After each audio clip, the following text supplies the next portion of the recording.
भाइयों बहनों नमस्कार। All India anganwadi news channel में आपका स्वागत है। चैनल से जुड़ने के लिए नीचे दिख रहे रेड कलर के सब्सक्राइब बटन पर आपको सबसे पहले क्लिक करना है। फिर साइड में एक नोटिफिकेशन बेल यानी घंटी बन के आएगी, उस पर जब आप दबाएंगे तो 3 घंटी आपको दिखेंगी, जिनमें सबसे ऊपर आल वाली घंटी आप लोगों को दबा लेनी है। आंगनबाड़ी सेविका सहायिका मिनी बहनों का आज के इस वीडियो में स्वागत है। भाइयों बहनों, आप सभी को बड़े दुख के साथ सूचित करना पड़ रहा है कि हमारे पास उषा देवी बहन जो उत्तर प्रदेश के संत कबीर नगर जिले से आती हैं और उन्होंने एक जानकारी शेयर की है। इसमें लिखा है कि हमारी आंगनबाड़ी बहन मीरा देवी जी जो कि आंगनबाड़ी केंद्र सिहटीकर 2 में थी और बहन के वहां आग लग गई थी और बहन उसी में जल गई थी और वो दोपहर में कल नहीं रही। तो बहन की आत्मा की शांति के लिए सभी भाई बहनों से कहना चाहूंगा कि एक बार कमेंट बॉक्स में अपनी बहन के लिए ओम शांति जरूर लिखना, ताकि उनकी आत्मा को ऊपर वाला शांति दे। अब चलते हैं आगे, और भी खबरें आपको दिखानी है। जिन भी भाई बहनों ने अभी तक अपने चैनल को सब्सक्राइब नहीं किया है वो प्लीज जुड़ जाएं, ताकि ऑल इंडिया पर आने वाली सभी सच्ची खबरें आप तक आसानी से पहुंचती रहें। हमारे पास एक ये मैसेज आया है, लिखा है भैया जी नमस्ते, सूचना ऑल इंडिया पर जरूर दिखाने का कष्ट करें। शोभा वर्मा बहन है, जिला उपाध्यक्ष हैं बदायूं से, ब्लॉक जगत की कार्यकर्ता। तो आइए देखते हैं। और गुलाब सिंह जी हैं, राष्ट्रीय अध्यक्ष अखिल भारतीय आंगनबाड़ी कर्मचारी महासभा की तरफ से, और उनके ही स्तर का एक ये मैसेज जो है टाइप हुआ है। आइए देखते हैं क्या इसमें सूचना है।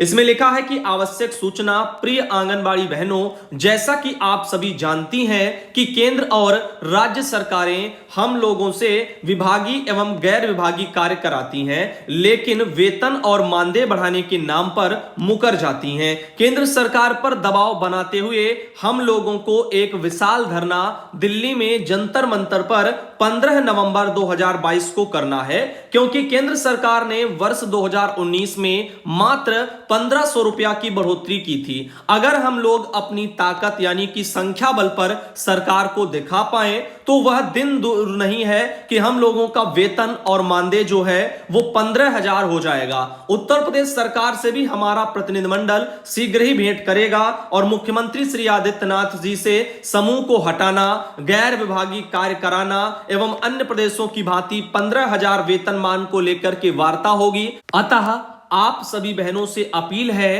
कि अपने अधिकारों के प्रति जागरूक होकर के रैली में शामिल हों एवं अन्य बहनों को भी जागरूक करें, क्योंकि केंद्र सरकार का चुनाव वर्ष 2024 में है और उसी को देखते हुए हमें अभी से अपने मिशन पर लगना होगा। आगे इसमें लिखा गया है कि संगठन के सभी पदाधिकारी अभी से दिल्ली की तैयारी में जुट जाएं एवं संगठन के समस्त पदाधिकारी, प्रदेश स्तरीय एवं जिला स्तरीय पदाधिकारी राष्ट्रीय अध्यक्ष जी से फोन पर संपर्क करके अपनी रणनीति तय करें। जो भी संगठन के पदाधिकारी निष्क्रिय रहेंगे उन्हें संगठन से बाहर भी किया जाएगा और उनकी जगह पर नए पदाधिकारी का चयन किया जाएगा, क्योंकि आप लोगों के हक की लड़ाई सक्रिय पदाधिकारी ही कर सकते हैं। दिल्ली में प्रत्येक राज्य से आंगनबाड़ी का आना आवश्यक है, क्योंकि यह कार्यक्रम केंद्र में होना है और सभी प्रदेश अध्यक्षों को निर्देशित किया जाता है कि वह अपने अपने प्रतिनिधिमंडल के साथ अपने प्रदेश के मुख्यमंत्री से वार्ता करें और प्रदेश की समस्याओं को हल करने की कोशिश करें। इस तरीके से एक ये मैटर हमारे पास कल भेजा गया है। उम्मीद करते हैं आप सब भाई बहन यूनियन से जो जुड़े होंगे वो इन चीजों को समझ रहे होंगे और आगे की रणनीतियों को लेकर के अपनी चर्चाएं जरूर करेंगे। आगे बात करते हैं, देशराज तिवारी जी हैं जो कि अमेठी से आते हैं और उनके वहां से भी एक ये सूचना भेजी गई और साथ ही साथ 30 फोटो भेजी गई है। कितनी? 30 फोटो।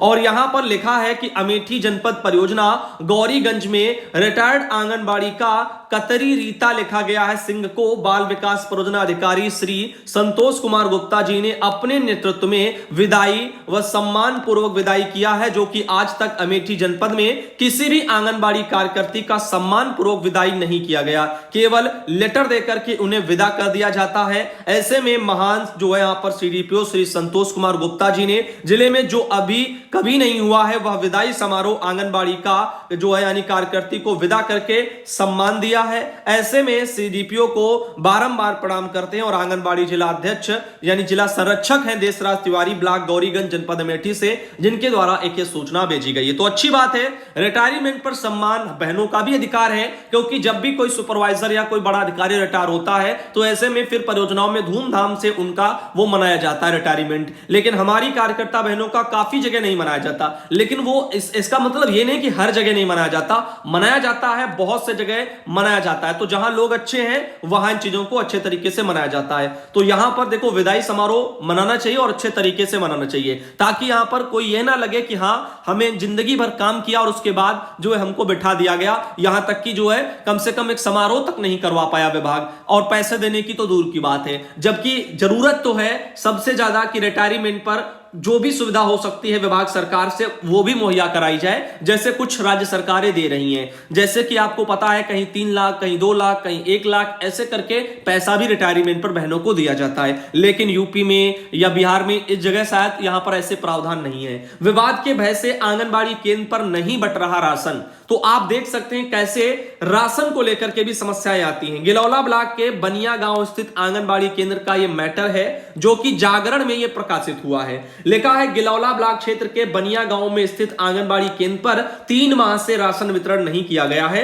राशन वितरण के लिए तैनात की गई सुपरवाइजर और ग्राम प्रधान लोगों में विवाद के भय से वितरण नहीं करा रहे हैं, वहीं लाभार्थी राशन के लिए दर दर भटक रहे हैं। ग्राम पंचायत चंद्रखा बुजुर्ग ने बनिया गांव में आंगनबाड़ी केंद्र स्थित है, यहां आंगनबाड़ी कार्यकर्ता सीता यादव तैनात हैं। विभाग की ओर से इस गांव में लाभार्थियों की संख्या के अपेक्षा राशन काफी कम दिया जाता है। इसी वजह से कार्यकर्ती और ग्रामीणों के बीच में आए दिन विवाद होता है। ग्रामीणों ने इसकी शिकायत जो है IGRS पर भी की। डीपीओ आशा सिंह ने 22 अगस्त को मुख्य सेविका समा परवीन व ग्राम प्रधान जयप्रकाश की मौजूदगी में राशन वितरण के लिए आदेश दिया था। सितंबर में सुपरवाइजर व प्रधान मौके पर पहुंचे तो काफी संख्या में लोग एकत्र हो गए और अपात्र लोग भी राशन जो है लेने के लिए विवाद वगैरह करने लगे। इससे जो है बिना राशन वितरण किए प्रधान उठ करके चले गए। इसके बाद सुपरवाइजर भी बिना राशन वितरण किए वापस चली गई। तब से राशन का वितरण नहीं किया गया। सुपरवाइजर समा परवीन ने बताया कि लाभार्थियों की संख्या के अपेक्षा अधिक लोग आ गए थे और विवाद करने लगे थे, इससे वितरण नहीं हो पा रहा था। इस समस्या से उच्च अधिकारियों को अवगत कराया गया। सीडीपीओ मुकेश कुमार ने बताया कि डीपीओ की ओर से दूसरा आदेश जारी किया गया है। इसमें 2 सुपरवाइजर, ग्राम प्रधान और कोटेदार की मौजूदगी में आंगनबाड़ी का राशन का वितरण होगा। मंगलवार को राशन वितरण करा दिया जाएगा। तो देखो, यहां पर सुधार की आवश्यकता जो है वो है वास्तविक लाभार्थियों की, और प्लस जितने हैं वो 100% उनको ऊपर से राशन भी आए। ये नहीं कि राशन कम होकर के आए। कम आएगा तो वितरण में समस्या जरूर आएंगी। तो यहां पर जो अपात्र हैं उनको छोड़ो, वो चाहे जितना हुड़दंग मचा ले, कुछ भी कर लें। अभी 4 जो है आप पूरा थाना आ जाए, अभी राशन बट जाएगा। 2-4 लोग आ जाए, बट जाएगा, कोई अभी सामने नहीं आएगा अगर अपात्र है तो। लेकिन वही चीजें हैं, जो पात्र हैं वो तो आएंगे। चाहे आप थाना ले आओ, चाहे आप डीएम को बैठा दो, चाहे आप मुख्यमंत्री को ही बुला लो, चाहे प्रधानमंत्री को बुला लो, अगर वो पात्र है तो लेकर के रहेगा, वो बैठा रहेगा, वो नहीं जाएगा अगर पढ़ा लिखा है और वो पात्र है। तो कहने का तात्पर्य जो पात्र है, कम से कम पात्रों के आधार पर जो वास्तविक लाभार्थी हैं उतना तो राशन हमारे विभाग को पहुंचाना ही होगा। तो वो भी कमियां कहीं कहीं देखने को मिलती हैं और यही एक मुख्य कारण बन जाता है राशन वितरण में आए दिन समस्याओं का। तो हमारे कहने का तात्पर्य है, अपात्रों को छोड़ो, लेकिन पात्रों के बराबर तो राशन 100% पहुंचाओ, क्योंकि अपात्रों की जरूरत नहीं है। लेकिन जो पात्र हैं उनको ही अगर नहीं मिलेगा, उनमें ही सोचना पड़े कि किसको दें किसको ना दें, तो फिर झगड़ा जरूर होगा।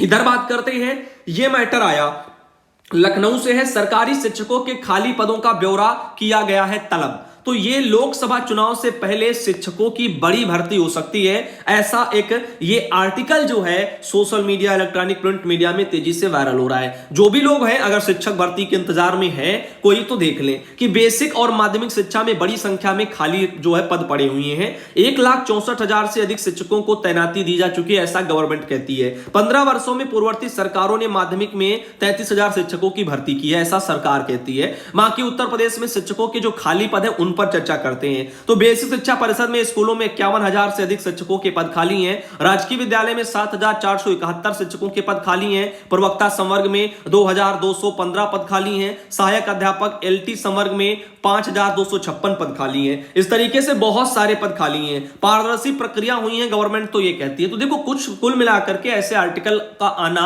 भर्ती के लिए आना ही जरूरी के लिए एक संदेश नहीं होता है। ये सरकारों का समय समय पर रणनीति भी होता है कि लोगों को रोजगार दिया, ऐसे करके आर्टिकल भी शेयर करते रहे। जैसे कि अभी आंगनबाड़ी भर्ती मामले में आपने देखा यूपी गवर्नमेंट ने कैसे ट्वीट किया, 2 महीने में भर्ती करा देंगे। 2 महीना हो गया, कुछ नहीं हुआ, आवेदन तक नहीं लिए गए। तो ऐसे इनका कहना और इनका करना दोनों में काफी फर्क है और ऐसे चीजें चलती रहती हैं। खैर, लिखा है कि सरकार लोकसभा चुनाव से पहले शिक्षकों की भर्ती करा सकती है। शासन ने रिक्त पदों का ब्यौरा भी तलब किया और योगी सरकार अपने पिछले कार्यकाल में बेसिक शिक्षा परिषद के स्कूलों में 1,20,000 से अधिक जो सहायक अध्यापक हैं इनकी भर्ती कर चुकी है। वहीं माध्यमिक शिक्षा के स्कूलों में 44,000 से अधिक अध्यापकों को तैनाती भी दी है और विभागीय सूत्रों के मुताबिक फिलहाल बेसिक शिक्षा विभाग में 51,000 शिक्षकों के पद अभी खाली हैं। राजकीय विद्यालयों में 7,471 हैं और ऐसे प्रवक्ता के 2,215 हैं। सहायक अध्यापक LT संवर्ग में 5,256 हैं और यहीं पर जो है पदों पर भर्तियां करने की तैयारी भी चल रही है।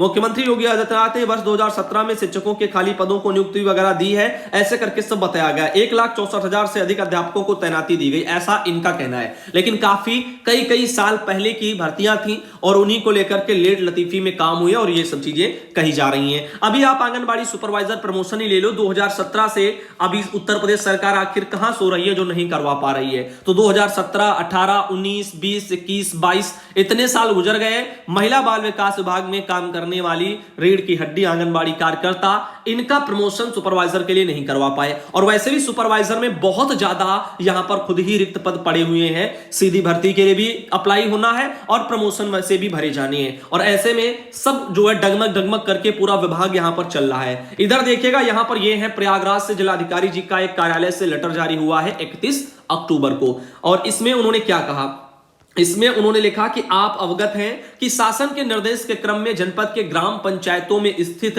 जो पंचायत भवन हैं उनमें पंचायत सचिवालय की स्थापना की गई है। शासन की यह मंशा है कि ग्राम सचिवालय ग्रामीण विकास की धुरी बन सके और ग्रामीण जन को सभी विभागों से संबंधित जो सेवाएं हैं, अभिलेख है, प्रमाण पत्र हैं आदि जो है वो पंचायत सचिवालय से ही प्राप्त हो सके। इस संबंध में कुछ निम्न निर्देश भी दिए गए हैं। जैसे कि पहला है कि जनपद के सभी ग्राम पंचायतों में क्लस्टर के अनुसार सचिवों की तैनाती की जा चुकी है। संलग्न रोस्टर के अनुसार सभी सचिव ग्राम पंचायत के पंचायत भवन के नियमित रूप से अपनी उपस्थिति भी वहां पर दर्ज कराएंगे। साथ ही दूसरा है कि सप्ताह में एक दिन रोस्टरवार समस्त ग्राम पंचायतों में ग्राम पंचायत दिवस का आयोजन किया जाएगा। समस्त लाइन डिपार्टमेंट के जनपद स्तरीय अधिकारी भी अपने ग्राम स्तरीय कर्मचारियों का दिवसवार रोस्टर जारी करके अवगत कराएंगे और यह भी सुनिश्चित करेंगे कि उनके ग्राम स्तरीय कर्मचारी, लेखपाल, आंगनबाड़ी कार्यकर्ती, आशा, ANM, पंचायत सहायक, रोजगार सेवक और बीट कांस्टेबल इनकी उपस्थिति रोस्टर के अनुसार पंचायत सचिवालय पर भी सुनिश्चित कराएं। तो इनके लिए भी बोला गया।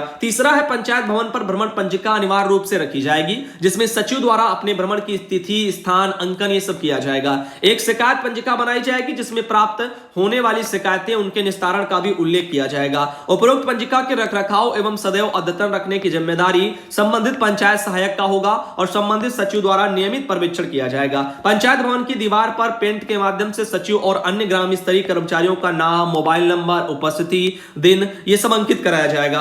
पंचायत भवन में पंचायत सहायक प्रतिदिन उपस्थित रहेगा और जिला स्तरीय जो है यहाँ पर सेक्टर अधिकारी, अन्य जनपद स्तरीय अधिकारी द्वारा भ्रमण के समय पंचायत भवन का निरीक्षण करते हुए शिकायत पंजिका, भ्रमण पंजिका आदि अभिलेखों और पंचायत भवन की क्रियाशीलता का भी सत्यापन करेगा। संबंधित खंड विकास अधिकारी प्रत्येक सप्ताह पंचायत भवनों पर ग्राम दिवस के आयोजन, कर्मचारियों की उपस्थिति और एवं प्राप्त जो शिकायतें हैं उनका निस्तारण और क्रियाशीलता की गहन समीक्षा भी की जाएगी। तो ये एक संजय कुमार खत्री जिलाधिकारी प्रयागराज से उनका एक लेटर आया। लेकिन बड़े दुख के साथ कहना यह पड़ता है कि ये सब कहा तो जाता है, हर जगह ग्राम पंचायतों में पंचायत वाले जो है वहां पर कोई मिलता नहीं है। पंचायत सचिवालयों में कोई बैठा हुआ नहीं मिलता है। वहां कहीं भेड़ बकरियां बैठी हैं तो कोई और डेरा जमाए बैठा है, कहीं कहीं तो जो है खस्ता हालत में पंचायत भवन है, कहीं बन गए हैं, सारी चीजें हैं लेकिन वहां पर जिनके लिए हैं वही वहां से नदारद है। तो ऐसी चीजें आती हैं और इस पर ध्यान देना है। अगर वहां पर नियमित रूप से वो बैठे तो गांव वालों की बहुत सारी समस्याएं उन तक जो है गांव वाले अपनी लेकर के जाएंगे। किरण वर्मा जी प्रयागराज से आती हैं और इनके वहां से एक लेटर जानकारी आई थी। ऐसे गवर्नमेंट ऑफ यूपी का एक यहां पर जानकारी आया, यानी ट्वीट आया कि ग्रेटर नोएडा में देश का सबसे बड़ा डाटा सेंटर स्थापित हो रहा है। योट्टा डाटा सेंटर के पहले टावर में 30 मेगावाट डाटा स्टोर करने की क्षमता रहेगी और 5 वर्षों में कुल 6 टावर का होगा निर्माण। 7,000 करोड़ के निवेश का आकलन है। 1,000 युवाओं को प्रत्यक्ष रोजगार इसके लिए प्राप्त हो सकेंगे इसके अवसर, ऐसा यूपी गवर्नमेंट कहती है। और एक ये थीम टाइप का यूपी सरकार ने अपना शेयर किया है, आप देख सकते हैं यूपी गवर्नमेंट की तरफ से है। और ये नॉलेज पार्क में स्थापित योट्टा डाटा सेंटर के पहले टावर में 30 मेगावाट डाटा स्टोर करने की क्षमता रहेगी। आगामी 5 सालों में 6 टावर का निर्माण होगा ऐसे करके, और ये पूरा जो है 7,000 करोड़ के निवेश का इसके लिए आकलन है डाटा सेंटर पार्क बनाने के लिए। तो फिलहाल के लिए आगे जो होगा सो होगा, देखा जाएगा। प्रत्यक्ष चीजों को आप आगे लेकर के चले। गवर्नमेंट ऑफ यूपी की तरफ से ट्वीट किया गया कि प्रतियोगी परीक्षाओं की तैयारी के लिए एक ई लर्निंग सिस्टम बनाया गया है। आइए देखते हैं ये क्या है ई लर्निंग सिस्टम, क्या इससे बच्चों को, हमारे आने वाली पीढ़ियों को क्या लाभ होगा। तो यहां पर आपको बता दें कि मोबाइल ऐप से ई कंटेंट के रूप में मिलेगा पूरा सिलेबस, पढ़ेगा प्रतियोगी परीक्षाओं में प्रदेश के छात्र छात्राओं का प्रतिनिधित्व। तो यहां पर बढ़ेगा, समझ रहे हैं ना। तो यहां पर इनके कहने का तात्पर्य है कि प्रदेश सरकार मुख्यमंत्री अभ्युदय योजना के तहत संचालित कोचिंगों को और बेहतर करेगी। प्रतियोगी परीक्षाओं की सुविधा के लिए सरकार ई लर्निंग प्लेटफॉर्म बनाने जा रही है और इससे प्रतियोगी परीक्षाओं में प्रदेश के छात्र छात्राओं का प्रतिनिधित्व बढ़ेगा। इसे मोबाइल ऐप के रूप में विकसित किया जाएगा। समाज कल्याण विभाग के प्रमुख सचिव डॉक्टर हरिओम ने बताया कि छात्रों की सुविधा के लिए राज्य स्तर पर ई लर्निंग सिस्टम की स्थापना की जा रही है। अत्याधुनिक सूचना और प्रौद्योगिकी और शिक्षण तकनीकी का प्रयोग करके पीपीपी मॉडल वगैरह भी उत्कृष्ट विषयों के शिक्षकों की सहायता से पूरे सिलेबस का ई कंटेंट तैयार हो जाएगा। उन्होंने बताया कि ई लर्निंग प्लेटफॉर्म प्रतिभागियों के लिए बहुत सजग और सरल पोर्टल के रूप में जो है बनाया जाएगा। इससे अभ्यर्थियों को निःशुल्क उपलब्ध कराया जाएगा। तो कहने का तात्पर्य फ्री में आपको एक ऐप के माध्यम से सारा पढ़ने वाला कंटेंट मिल जाएगा ई लर्निंग सिस्टम टाइप से। तो उससे आपको जो है पढ़ने में आसानी होगी। अन्य तरह तरह की परीक्षाओं में आपको उसमें एक बेहतर जो है भागीदारी अपने प्रदेश की भी देखने को मिलेगी। तो देखते हैं आगे भाई ई लर्निंग सिस्टम को लेकर के कितना जल्दी क्या सब होता है जो बच्चों के काम आ सके। ये है मधु बहन जो फतेहपुर से आती, जिनके द्वारा एक ये फोटो भेजी गई। कुछ और बहनें हैं, सुधा बहन सिद्धार्थ नगर से आती हैं और बाल क्रीड़ा प्रतियोगिता वहां पर कराई गई है। ऐसे ही ये बहन है शशि किरण अयोध्या से आती, वहां से एक फोटो आई। और ये है माया बहन कौशाम्बी से, उनके द्वारा फोटो आई।